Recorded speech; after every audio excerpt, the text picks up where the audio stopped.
Assalamualaikum warahmatullahi wabarakatuh. Gimana kabar kalian semuanya? Semoga sehat selalu dan tetap menjaga protokol kesehatan.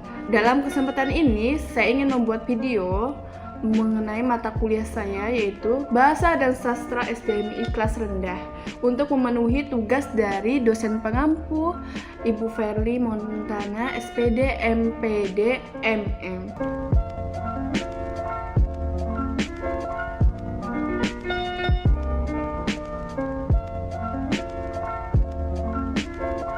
Ya, sebelumnya boleh dong kita kenalan dulu.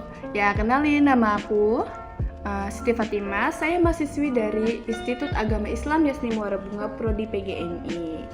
Jadi, dalam kesempatan ini saya ingin membuat video mengenai mata kuliah saya, yaitu Bahasa dan Sastra SDMI kelas rendah, untuk memenuhi tugas dari dosen pengampu Ibu Verly Montana, SPD MPD MM. Ya, jika pada penyampaian materi terdapat kesalahan atau terdapat kekeliruan dalam menyampaikannya, sebelumnya saya memohon maaf dulu karena saya sendiri masih belajar, masih semester 3, baru merambah dan belajar berbicara menyampaikan dari materi. Tapi insya Allah saya akan melakukan yang terbaik dan kalian akan mengerti. Oke, jangan kebanyakan nanya, kita langsung aja yuk lihat videonya. Jadi, dalam evaluasi pembelajaran itu, menurut saya ya, kita sebagai guru itu harus tahu dulu apa sih evaluasi dalam pembelajaran, terutama di pembelajaran SDMI kelas rendah.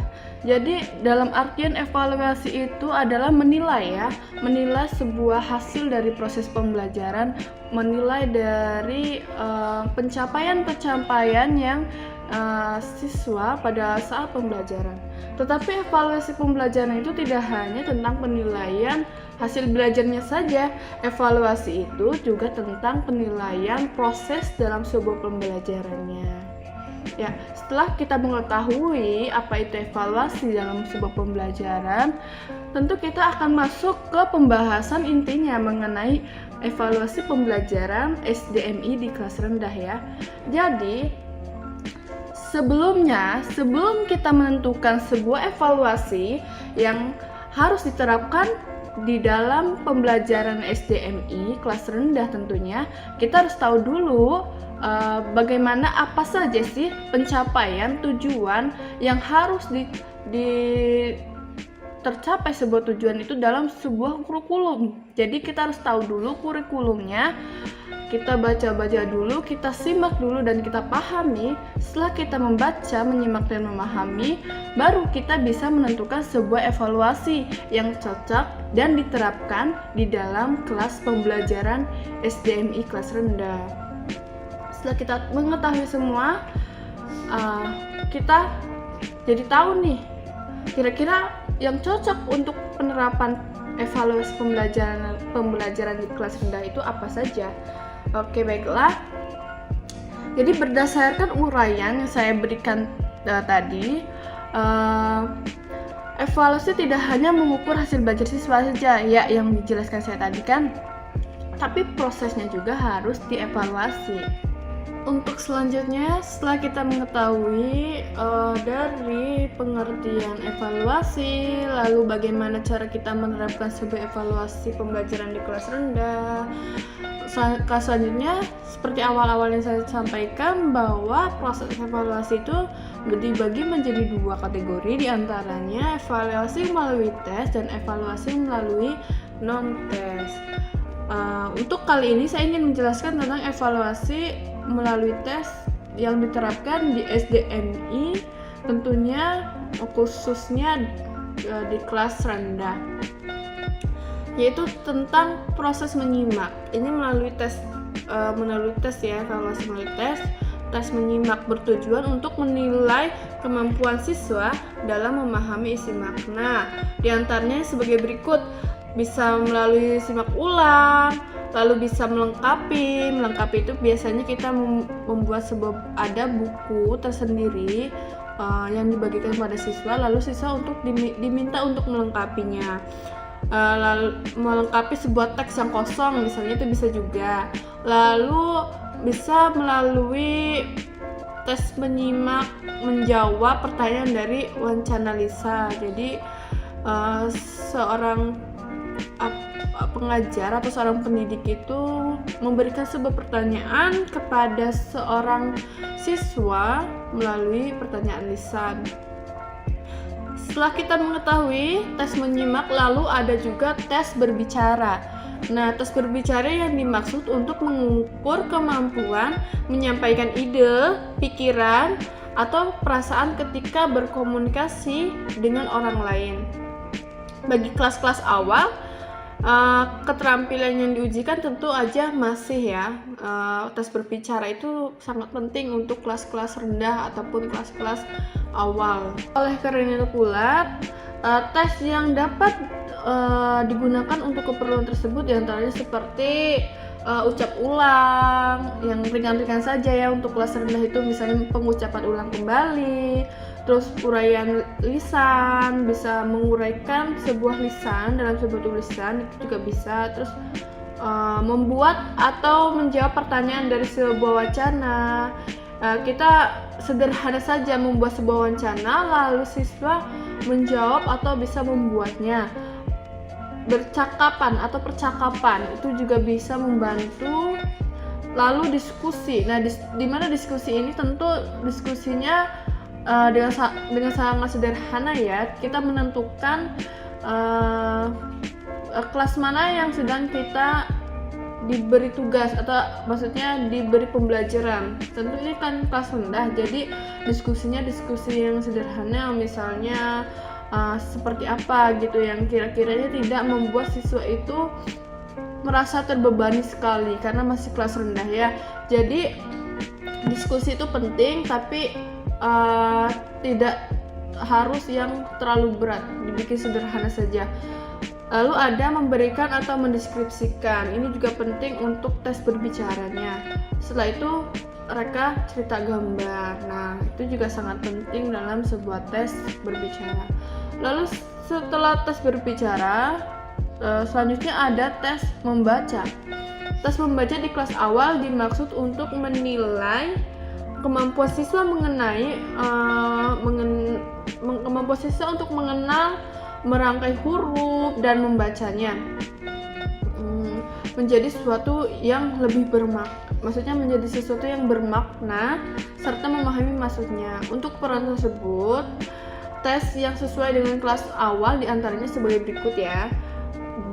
Membaca nyaring, lalu ada membaca dan mengajukan pertanyaan dari wacana tulisan.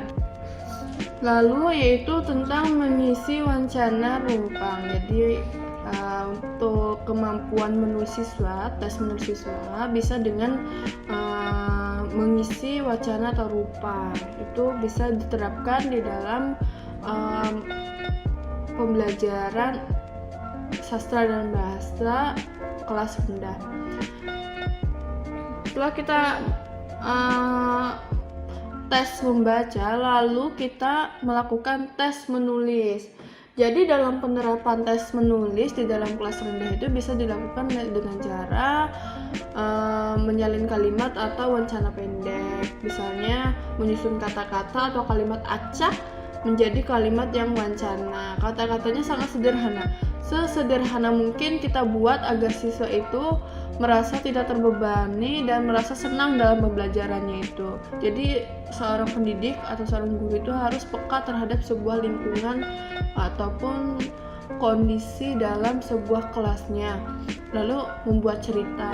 Membuat cerita ini bisa membuat tentang pengalaman pribadinya dia. Biasanya anak-anak kelas rendah itu menceritakan tentang kesehariannya, misalnya dia berlibur kemana, itu bisa diterapkan dalam tes menulis. Lalu ada membuat gambar dan cerita. Nah, ini juga bisa dilakukan untuk evaluasi pembelajaran kelas rendah.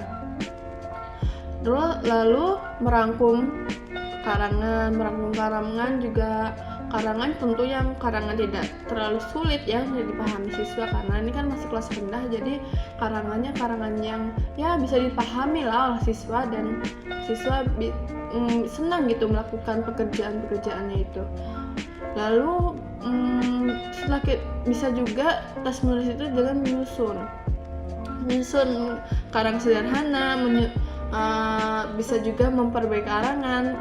Ini mungkin untuk memperbaiki karangan, seorang pendidik atau guru harus ekstra gitu ya untuk memberikan arahan-arahan, karena ini termasuk pekerjaan, khususnya untuk kelas rendah itu pekerjaan yang termasuk sulit untuk menyusun sebuah sebuah karangan. Lalu menanggapi cerita tertulis suatu wacana, dan menanggapi ini juga perlu sebenarnya diterapkan ke dalam pembelajaran SDMI kelas rendah, tetapi mungkin intensitasnya tidak terlalu banyak ketimbang di kelas-kelas tingginya. Tes ini tuh tampaknya lebih sesuai untuk kelas 3 ataupun kelas 2 yang sudah lancar menulis. Oleh karena itu, tes pembelajaran bahasa sebaiknya menggunakan tes yang memadukan 2 atau lebih aspek atau komponen pelajaran. Tes seperti ini disebut tes integratif atau terpadu. Dalam menerapkan tes terpadu ini ada beberapa proses yang perlu diperhatikan. Di antaranya, tes bertolak dari wacana baik lisan maupun tulisan, tes bertolak dari pemahaman, menyimak atau membaca, butir tes berisi tes pemahaman isi wacana, lalu tes pengguna wacana berisi tes untuk menghasilkan wacana. Setelah itu kita sudah selesai evaluasi pembelajaran melalui tes, lalu kita harus mengetahui evaluasi pembelajaran melalui non-tes. Alat penilaian non-tes diantaranya bisa pengamatan observasi. Pengamatan itu pengumpulan informasi ya, yang dilakukan dengan mengamati, mencatat perilaku siswa. Itu bisa dilakukan oleh seorang pendidik atau guru. Tentu kita harus mengetahui observasi itu dilakukan dengan menggunakan alat apa sih misalnya kan. Jadi evaluasi itu bisa mencatat anekdot berisi paparan perilaku siswa. Jadi di situ sudah tercatat sebuah saya nggak ada contohnya tapi saya tahu, jadi nggak bisa memberitahukan kepada kalian contohnya seperti apa, nanti kalian bisa cari sendiri. Jadi anekdot berisi paparan perilaku itu ada sebuah isi ataupun tabel gitu yang dibuat oleh pendidik untuk mengisi paparan perilaku siswanya dalam sebuah proses pembelajaran di dalam kelas ataupun hasilnya. Lalu daftar checklist berisi nama-nama yang aspek yang ingin diselidiki. Nah ini misalnya nama-namanya siapa aja, dia misal aspeknya aspek tentang perilakunya seperti apa, itu ada checklistnya itu. Terus aspek pengetahuannya misalnya bisa juga, lalu aspek dari aspek dari perilakunya itu juga bisa.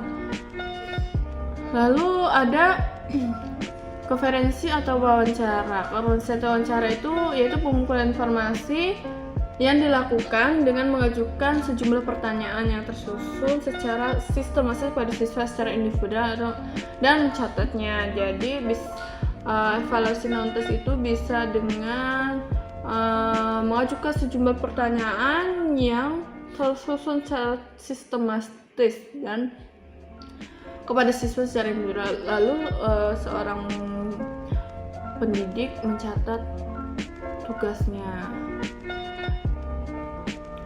tentang penilaian kemajuan dari hasil belajar siswa melalui pengajaran suatu tugas atau proyek tertentu secara individual ataupun kelompok.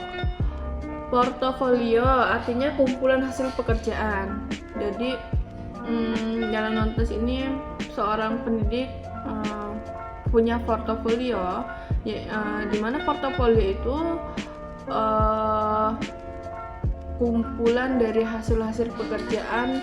Dalam penilaian istilah, portofolio diartikan sebagai pengumpulan informasi mengenai perkembangan dan kemajuan, tanggapan serta sikap-sikap melalui kumpulan hasil kerja siswa. Jadi portofolio itu yaitu tadi kan kita sudah mengeceklis, lalu kita sudah observasi, lalu kita sudah melakukan tes dan non-tes, lalu sebuah pendidik itu membuat sebuah portofolio di mana isinya itu terdapat kumpulan-kumpulan dari hasil tes dan hasil observasi maupun konferensi wawancaranya itu, dan itu menjadi bahan evaluasi seorang guru untuk mengetahui sejauh mana pemahaman atau pengetahuan siswa dalam sebuah proses pembelajaran. Itu sangat penting bagi semua siswa.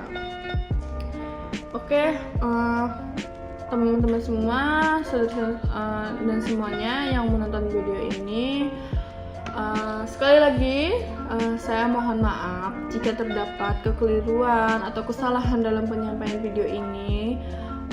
Mohon untuk memakluminya, dan jika ada pendapat kalian, boleh kalian tulis di komentar, karena saya ini masih belajar, baru semester 3 juga, jadi tentunya saya butuh penilaian, pendapat dari teman-teman semuanya. Mohon yang mempunyai saran ataupun pendapat yang lain, boleh kalian cantumkan di kolom komentar ini ya.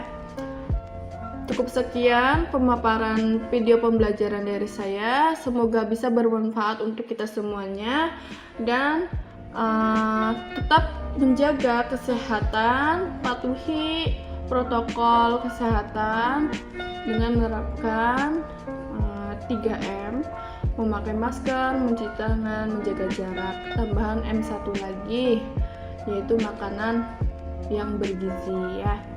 Sekian dari saya. Terima kasih telah menonton video saya. Assalamualaikum warahmatullahi wabarakatuh.